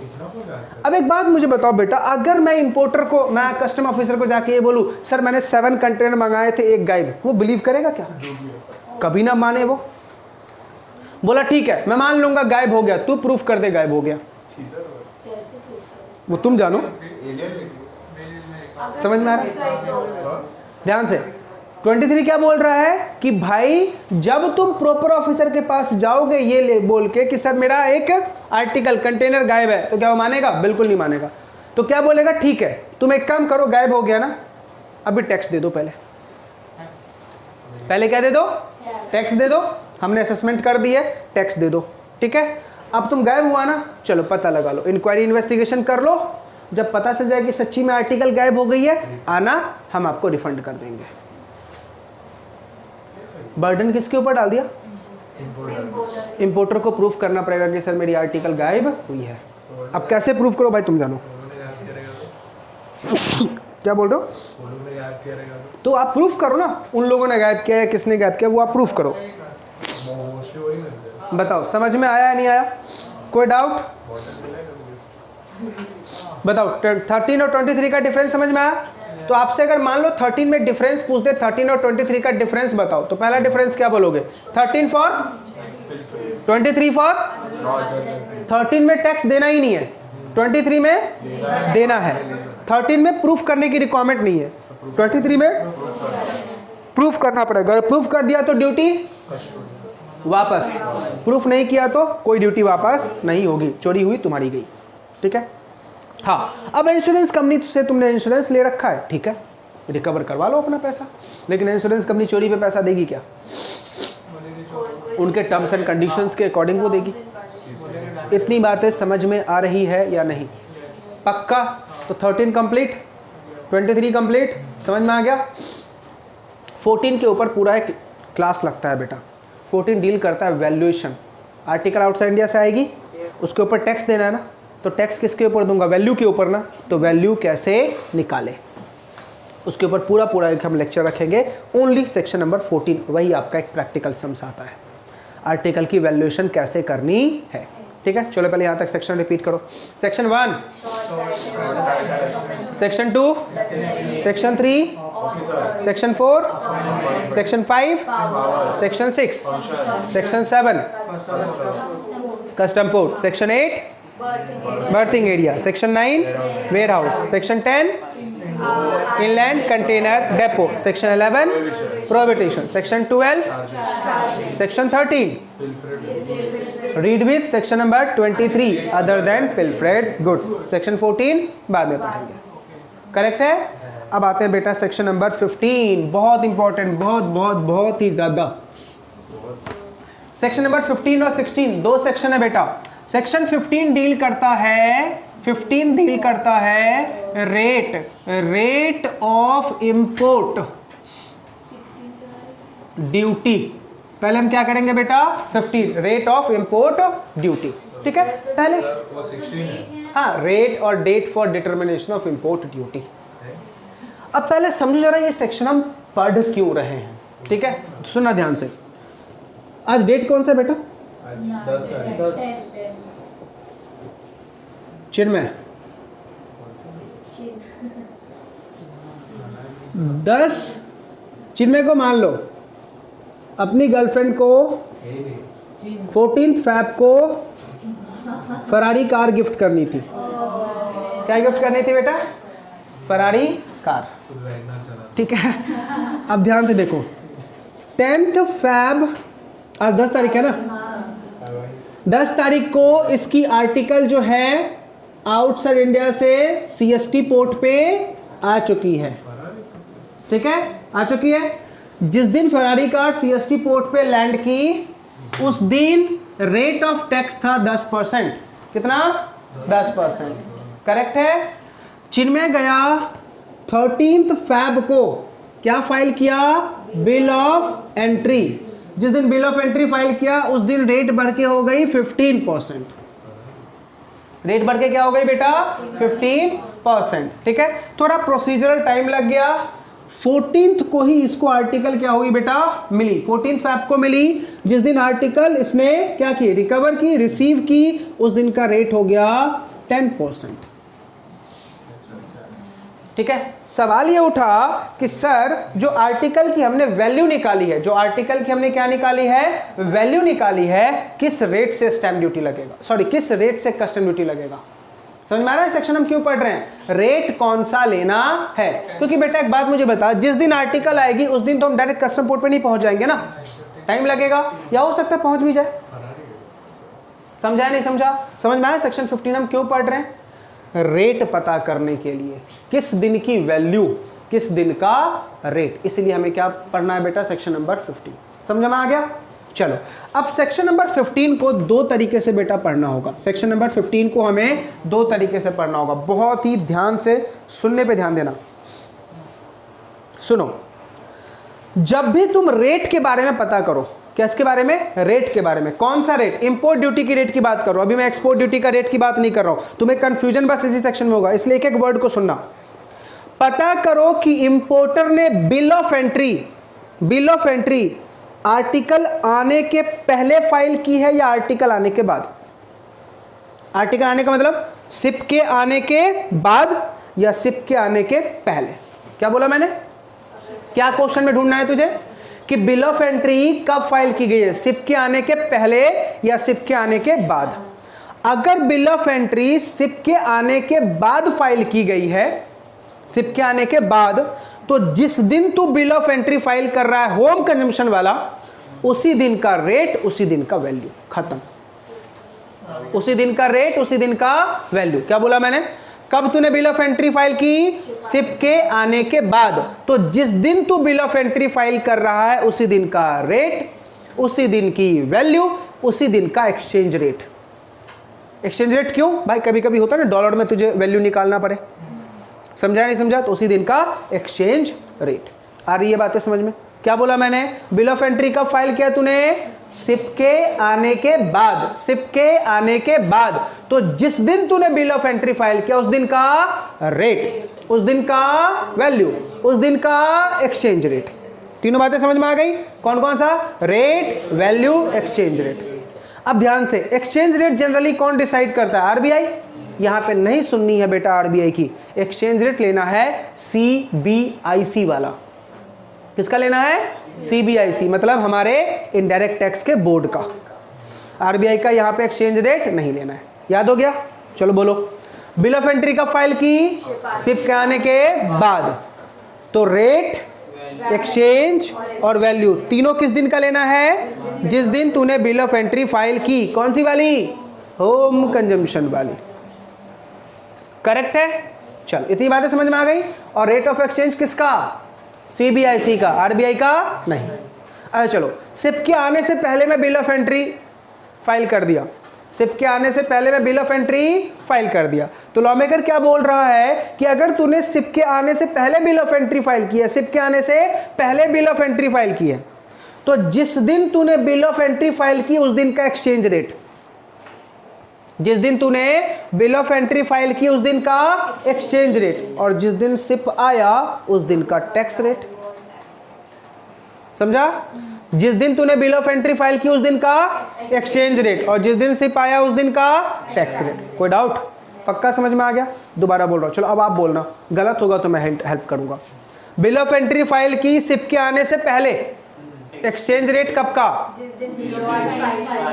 और टैक्स रेट कब का, ठीक है। लेकिन हमारे लॉ में बेटा ऐसे लिखा हुआ है, लॉ में पता कैसे लिखा हुआ है, जिस दिन तूने बिल ऑफ एंट्री फाइल किया वो, और जिस दिन सिप आया, whichever is later, whichever is later. पता नहीं, मुझे ये समझ नहीं आता लेजिस्लेचर के पास इतना दिमाग कहाँ से आता है। किसके लिए whichever? रेट के लिए, रेट के लिए Obviously जिस दिन शिप आया होगा भाई, लेटर तो वही होगा ना भाई, बिल ऑफ एंट्री फाइल कर चुका है, तो ये गुल खिलाने की जरूरत क्या थी,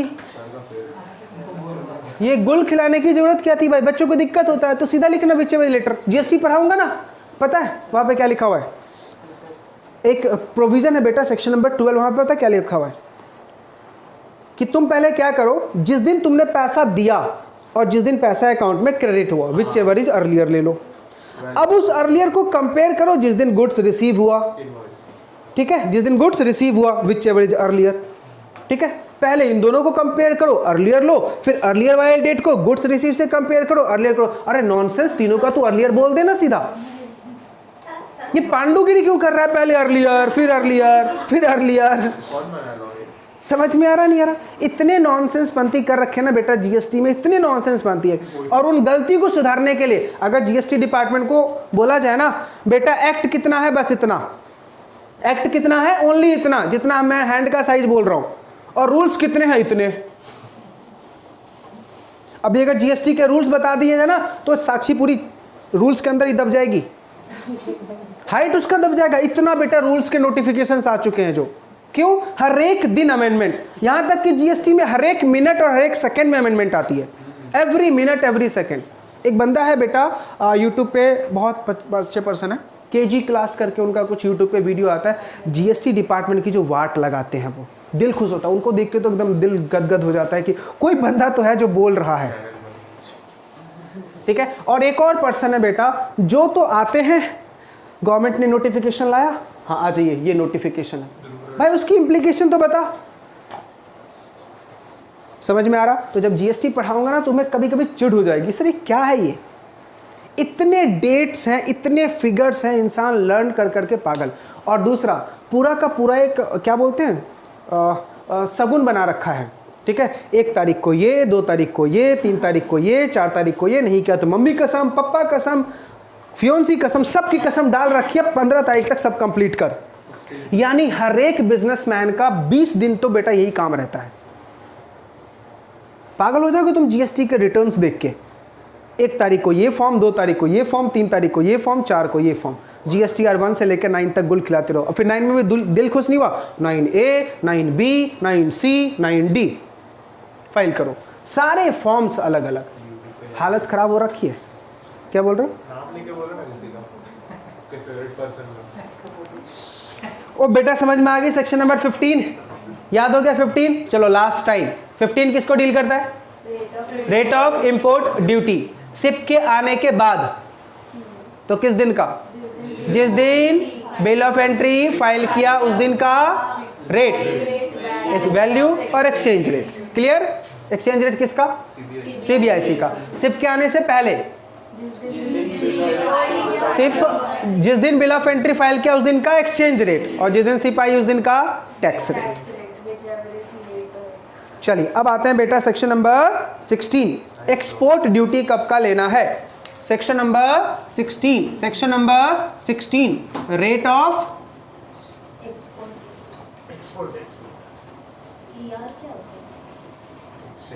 exchange rate, rate of export duty. समझना बेटा, यहां पे बेटा देखो मैंने उसमें 2 कॉलम बना रखे हैं। एक में क्या लिखा हुआ है? आरओई, एक में क्या लिखा हुआ है? आरओडी। आरओई का मतलब रेट ऑफ एक्सचेंज, आरओडी का मतलब रेट ऑफ ड्यूटी। ठीक है, ध्यान सुनना। आगे मैं आपको अगली क्लास में पढ़ाने वाला हूं सेक्शन नंबर 29 से लेकर 51, जो डील करता है इंपोर्ट एक्सपोर्ट प्रोसीजर। किसको डील करता है? Import export procedure. उसमें बेटा 2 सेक्शन है, सेक्शन 50 और 51। हम किसका पढ़ रहे हैं? एक्सपोर्ट ना, तो एक्सपोर्ट के ऊपर 2 सेक्शन लगता है, 50 और 51। एक बात मुझे बताओ, मुझे आर्टिकल एक्सपोर्ट करना है तो पहले आर्टिकल लेके कहां जाऊं? सीएसटी पोर्ट पे जाऊं? आर्टिकल लेके मैं सीएसटी पोर्ट पे गया और मैंने उनको अपनी आर्टिकल दी, उनका बुक्स ऑफ अकाउंट्स फाइल किया, डॉक्यूमेंट दिए। इसको बोलते हैं शिपिंग बिल। क्या बोलते हैं इसको? Shipping bill. मैंने शिपिंग बिल फाइल कर दिया। अब डिपार्टमेंट प्रॉपर ऑफिसर इंस्पेक्शन करेगा, इन्वेस्टिगेशन करेगा, सब कुछ सही रहा तो मुझे पता है वो एक ऑर्डर ग्रांट करेगा, जिस ऑर्डर को बोलते हैं let ship order. Let ship order, या इसका दूसरा नाम है लेट एक्सपोर्ट ऑर्डर। इस ऑर्डर का मतलब ये होता है कि जा अब टैक्स भर के आ, टैक्स की चालान ला के मुझे सबमिट कर, फिर मैं तुझे ऑर्डर दूंगा कि अब एक ये शिपिंग कंपनी के साथ जाके कॉन्ट्रैक्ट कर। शिपिंग कंपनी के साथ जाके जब तुम कॉन्ट्रैक्ट कर लेगा, फिर उसके बाद शिपिंग कंपनी को अपना ईजीएम फाइल करना होगा, एक्सपोर्ट जनरल मैनिफेस्ट।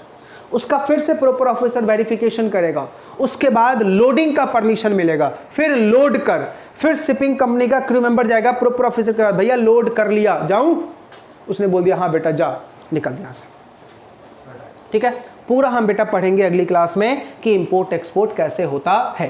तो देखो यहाँ पे 2 सेक्शन, सेक्शन 50 में शिपिंग बिल फाइल होती है और 51 में लेट शिप ऑर्डर मिलता है। तो जिस दिन तूने शिपिंग बिल फाइल की उस दिन का एक्सचेंज रेट, उस दिन का एक्सचेंज रेट, और जिस दिन लेट शिप ऑर्डर मिला उस दिन का टैक्स रेट, याद रहेगा पक्का। अब पता है शिपिंग बिल फाइल करने के बाद लेट शिप ऑर्डर क्यों लेना पड़ता है? भाई तूने शिपिंग बिल फाइल कर दिया, परनीत गया कस्टम पोर्ट पे, शिपिंग बिल फाइल किया, ठीक है, क्या बोला गुड्स क्या है, तो लिखा हुआ था sir drugs 7 kg। Let ship order मिलेगा इसको? लेट शिप ऑर्डर तो पक्का नहीं मिलना, लेकिन एक जगह का रास्ता जरूर दिखेगा, जेल 100% है। वो बातें समझ में आ रही है? सेक्शन नंबर 16 क्या बोला? जिस दिन तुझने शिपिंग बिल फाइल किया उस दिन का एक्सचेंज रेट, और जिस दिन लेट शिप पे ऑर्डर मिला उस दिन का टैक्स रेट। खत्म हो गया बेटा सेक्शन नंबर 16। चलो रिपीट करो। Section 1, section 2, section 3, section 4 officer, section 4, section 5, section 6, section 7 custom port, section 8, section 9 warehouse, section 10 inland container depot, section 11, section 12, section 13 pilfered goods, 14 हमने नहीं पढ़ा, section 15 rate of import duty, section 16 याद हो गए पक्का एकदम अच्छे से ना। अगली क्लास सैटरडे को देखते हैं बेटा कितना याद है। इतना तो कंफर्म है बेटा, पूरा कस्टम करवाते करवाते मैं सारे सेक्शन टिप्स पे लर्न करवा दूंगा। नहीं भी पढ़ के आओगे तो बेटा ऐसे डेली रटते रहेंगे ना तो अपने आप क्या हो जाएगा, याद हो जाएगा। आजा बेटा, नेक्स्ट सेक्शन है सेक्शन नंबर 17। क्या है? Assessment of goods.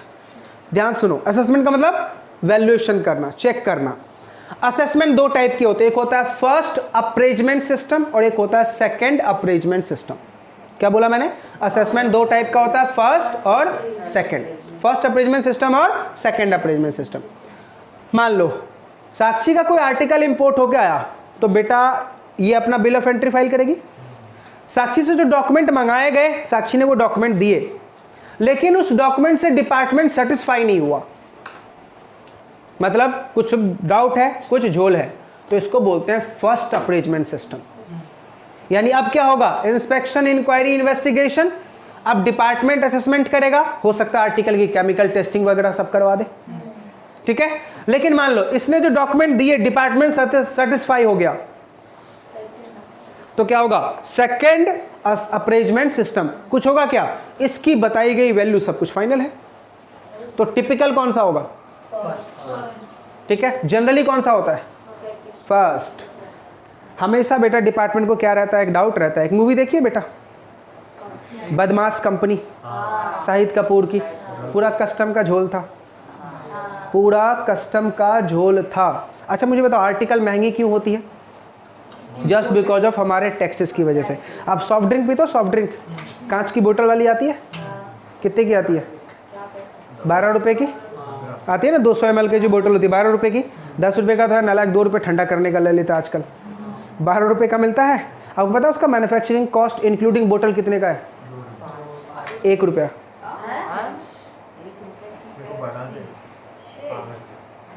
और हमें कितने की मिल रही है?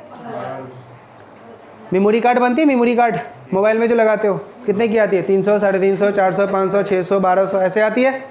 उसका मैन्युफैक्चरिंग कॉस्ट 1 से 2 रुपये है, 1 to 2 रुपीज़। और टैक्स देखो, ये बाकी सारा बेटा टैक्स है, बाकी सारा टैक्स है। इसी वजह से बेटा आर्टिकल क्या हो जाती है? महंगी हो जाती है। आ रही है बातें समझ में? इसी वजह से बेटा जो लोग मैन्युफैक्चरिंग इंडस्ट्री में होते हैं ना, वो 1 से 2 साल के अंदर में लखपति करोड़पति तो जरूर बन जाते हैं। समझा?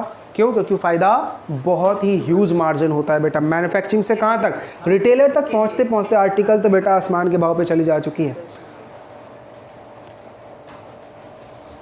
तूने गेट बंद किया था? हाँ। चाबी है उनके पास? मैंने सच में बंद किया था। आ जाओ बैठ जाओ। खोल के चेक कर। हाँ बैठो बैठो आराम से बैठो। मैं भी टेंशन आ गया, ये क्या हो गया? अरे ऐसा आंदोलन कर सकते हैं, महीना बेचते हैं। ऐसे में तो बेटा घर में चोरी हो जाएगी। चलो, तो सेक्शन नंबर 17 बेटा दो बातें, कौन सी?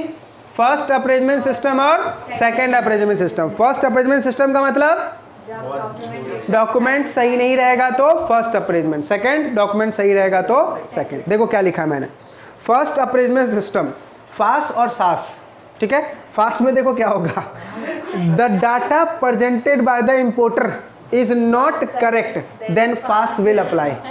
फास क्या बोल रहा है भाई, क्या करूंगा पहले मैं? Inquiry, investigation, chemical testing, assessment, documentation, valuation, ठीक है।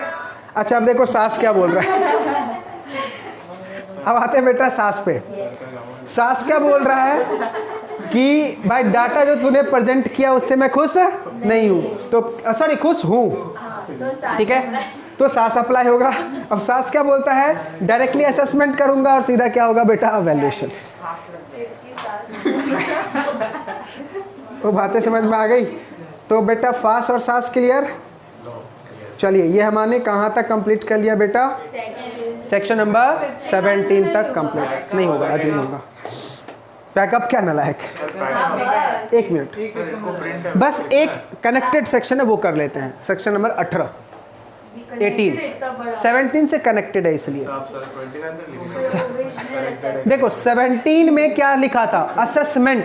18 में क्या लिखा हुआ है, प्रोविजनल। अब पहले पूछोगे अमित सर ये बताओ प्रोविजनल होता क्या है, पहले ये बता दो, what is the meaning of provisional, ठीक है। ध्यान सुनो बेटा, प्रोविजनल का मतलब क्या है। इंपोर्टर और एक्सपोर्टर को असेसमेंट करना नहीं आता, उसको पता ही नहीं है कस्टम क्या है, मुझे नहीं आता वैल्यूएशन करना। हमारे डिपार्टमेंट क्या बोलता है, इनकम टैक्स या any type of tax is a self assessment concept. खुद से अपना टैक्स असेस करो और हमें टैक्स भर दो। आपको लगता है income tax is a self assessment? आपको ही लगता है पीजीबी में हम डूब के मर जाएंगे?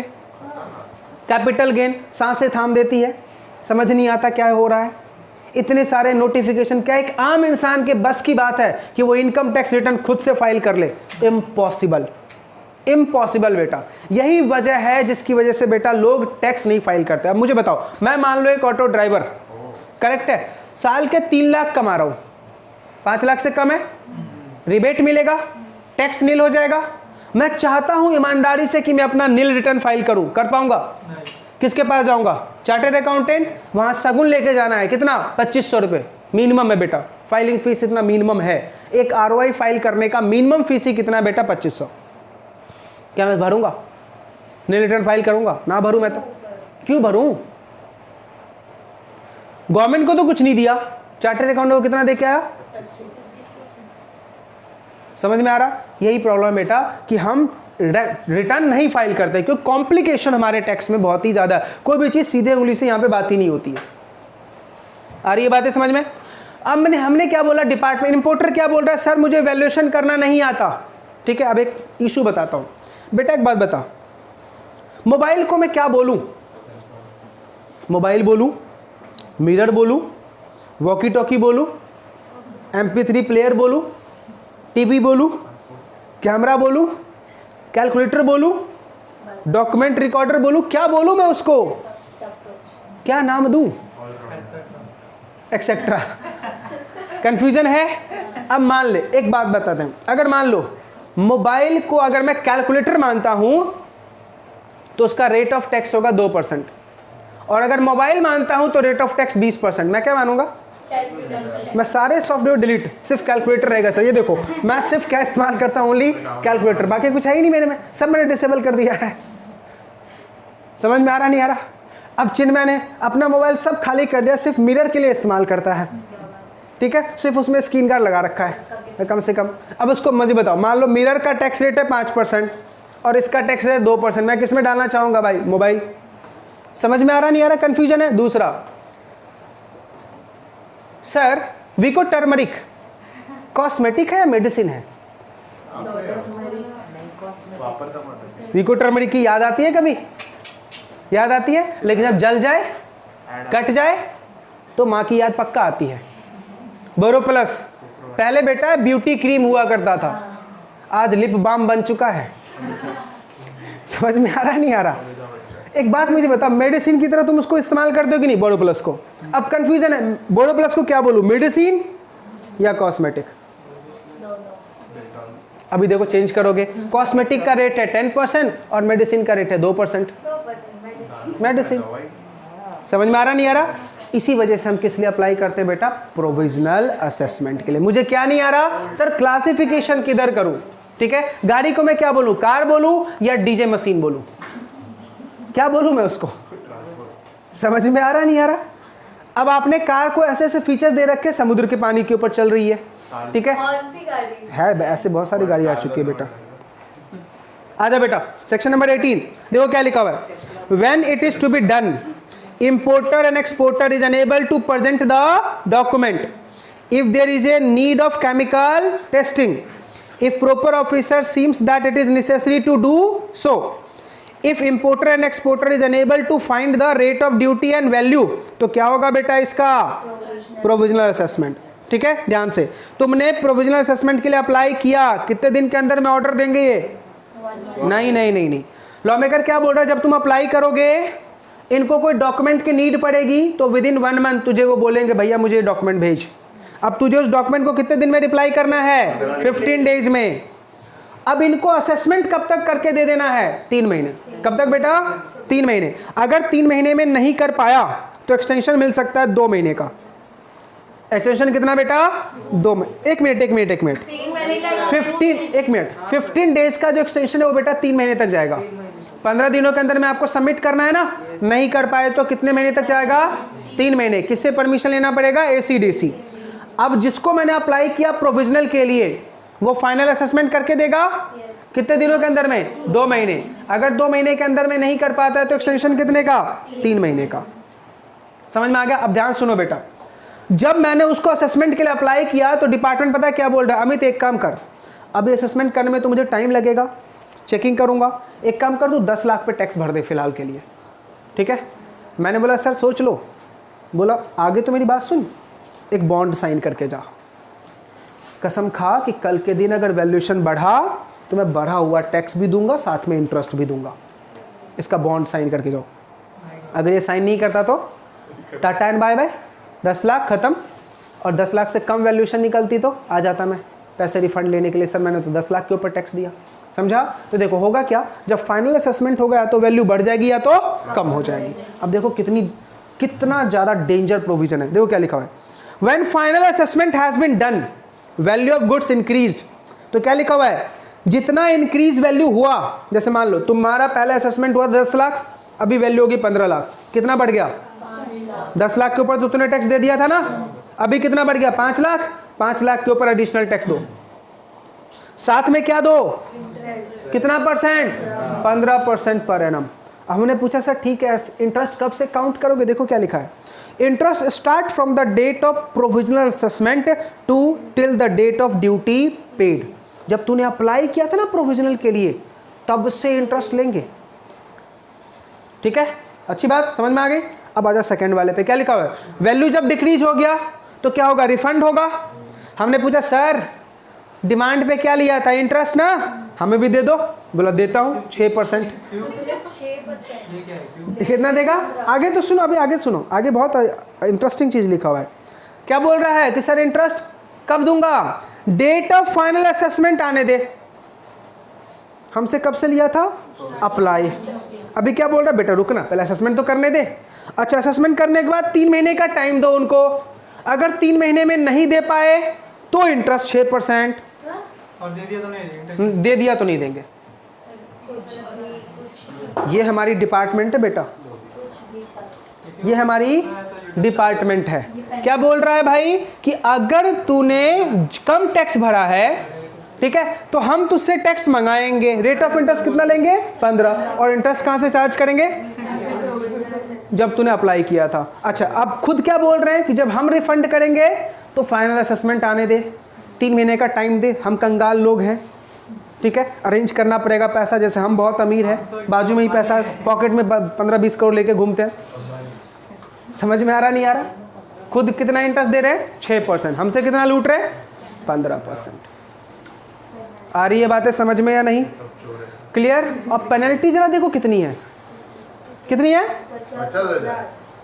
आपको लगता है पेनल्टी मैं मुंह पे मारूंगा इनके? और उनकी कोई गलती है तो किसकी कौन है? चेक पे क्या है? इस प्रोविजन का वॉयलेशन कर दिया, उसकी पेनल्टी है दोनों हाँ 50,000। आपको लगता है पेनल्टी मुंह पे मारूंगा उनको? रखो तुम 50,000, जो उखाड़ना उखाड़ लो। 5 लाख। समझ में आ रहा नहीं यार? क्या चिंदी सी पेनल्टी तुमने बना रखी है, डर होगा क्या किसी को?